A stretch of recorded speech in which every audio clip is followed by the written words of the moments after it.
The truth is there are still human rights defenders on the ground. Now, obviously the work they are doing is not always very out and public human rights monitoring, for example, but there are still a range of actors on the ground still carrying out forms of human rights monitoring and to a certain extent forms of human rights advocacy. Now, these are a range of actors and they face many challenges. We recently, at the Eastern Horn of Africa Human Rights Defenders Project, organised a consultation meeting with over 20 defenders from throughout South and Central Somalia in Kampala.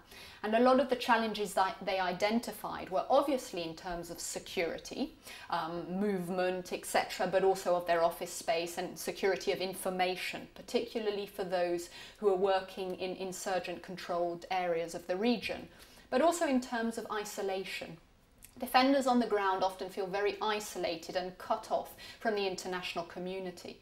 And this is one area where we can see that there is a need for a concerted effort, both from international human rights organisations, but also from the donor community, and in particular the European Commission, which is intricately involved at the moment in Somalia, notably with the transitional federal government, to actually put some concrete strategies in place to support human rights work on the ground.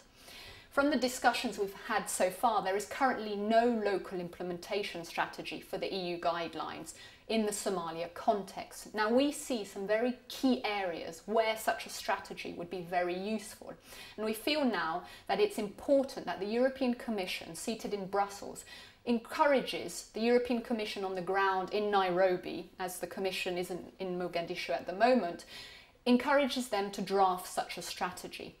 Now, some areas where we feel that such efforts would be useful is once again in terms of protection. So offering human rights defenders on the ground the security means, so both in terms of their capacity to protect themselves, but also in terms of the physical security, which will obviously incur certain financial aspects, but also in terms of political support. How often do we hear the voices of Somali human rights defenders in the meetings which we are having one after the other at the international and regional level on Somalia at the moment? How often are their messages heard?